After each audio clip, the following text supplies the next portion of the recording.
Wow. Oh my word. Quads versus a boat. I mean, Chrissy's got to be feeling so good about that. Wait, Pocky. Pocky's leading Pocky's now. leading. Alright, so today we're going to be going over the ladies game held by WPT. This was honestly the first all-women's game I ever decided to watch, so I wasn't really sure what to expect. The game started with 8 players, and they all buy in between 10 and 30,000, except for Juhan, who buys in for 6,000. The commentators did mention that she typically plays 1-3 games though, and that this game is a lot bigger than she usually plays. Just something to keep in mind. The first big hand takes place about 20 minutes into the game between Lily Kiletto and E-Tay. Pre-flop, Kiletto raises to 400 and E-Tay makes the call. Flop is 10-8 king, so nothing too crazy here, and Lily bets out 550 with ace high. E-Tay thinks it over for a bit and ends up going with a raise to 1650. Lily doesn't take too long before making the call for another 1,000. The flop is the 2 of hearts and E-Tay goes for a $1,200 bet, but Kiletto makes a snap call. E-Tay hits her straight on the river and quickly goes all in. I was a bit surprised to see Kiletto take so long, since that 9 doesn't actually look that great here. She ends up thinking this one over for about 2 minutes before eventually... I'm gonna give you 8 deuce. I don't know. I can't. Yeah, good fold. 8 deuce, probably not the most You're not too likely. greedy. But Show me the bluff.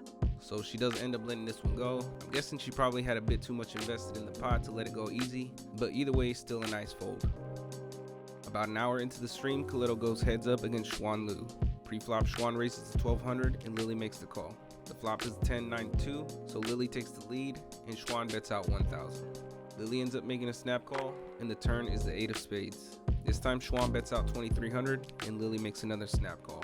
The river is the 6 of spades, so honestly a pretty good card if Xuan does want to make another raise, but this time she decides to check it down. Lily bets out 5,000 and gets a quick fold from Xuan. Hey, with the ace I of won spades. one with your trinket. I'm not sure.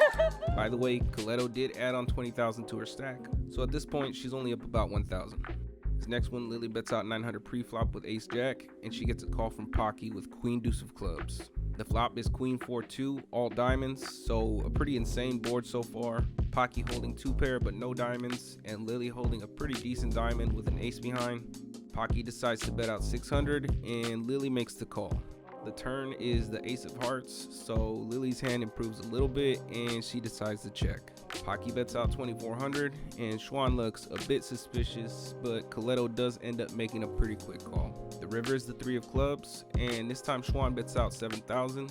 Lily doesn't look too happy about this bet size and ends up trying to use a bit of table talk to get some information, but eventually this happens. You want me to call or not? I do want you to call, yeah. Okay, fine. Here. It's gonna work. She's the honesty works on Lily. Oh, wow. Wow, that's very good. So Lily ends up losing a pretty big pot here, but it's still pretty early and they got a couple hours left to go. Johan's been pretty quiet up until now, but she does end up in a pretty nice spot about 2 hours into the stream. Not much to say about this one. Johan pushes pre-flop with aces and E-Tay makes the call with jacks. Aces hold and she wins a bit over 6,000. Keep in mind that she only started with 6,000, so she just doubled up her stack. Alright, so this next one is the biggest hand of the night and takes place about halfway into the stream.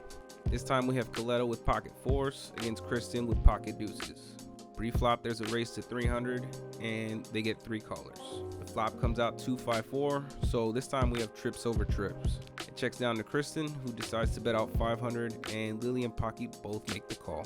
Lily ends up hitting quads on the turn and Pocky leads out for 2,500 with ace high. Kristen is obviously not going anywhere, so she makes the call and Lily also just makes the call. The river is the 8 of clubs, which doesn't really change much, and Pocky decides to bet again. This time she bets out 9,000.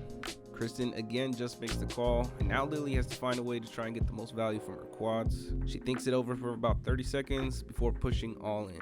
Kristen ends up in a pretty weird spot here because she only has about 10,000 left to call.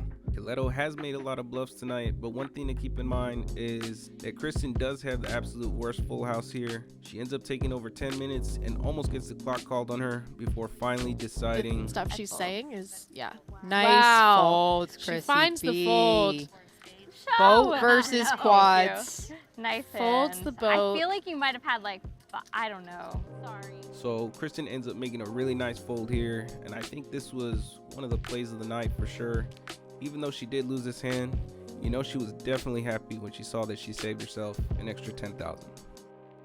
Around 4 hours in, we saw Johan get into another massive hand. This time she picks up pocket kings and raises pre-flop to 1400. Kristen makes the call with ace queen suited, and Casey also makes the call with pocket sixes. The flop is 479, so a bit of a brick for everyone, and Johan bets out 2500. I think folding sixes in this spot, especially against this exact player, is a pretty solid idea. Johan's been playing pretty tight so far and won the majority of her stack from pocket aces, but Kristen feels like taking a chance, so she decides to make the call.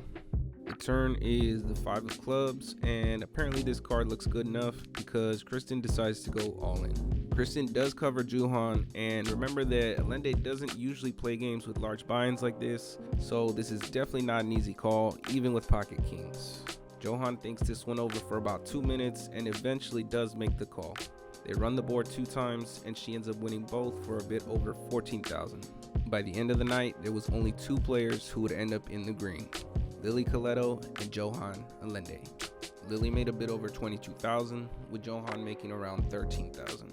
The 2 biggest losses for the night came from Xuan Liu and Casey Lynn Mills, who both lost about 10,000 each. I know some people are probably going to say that Lily got lucky picking up quads, but Allende also made most of her profit from pocket aces and pocket kings. Either way, they both got put in some pretty difficult spots this game, and they played their hands pretty well. Lily gave tons of action and honestly made the game way more interesting to watch, so I'm hoping that we end up seeing her play a lot more live streams soon.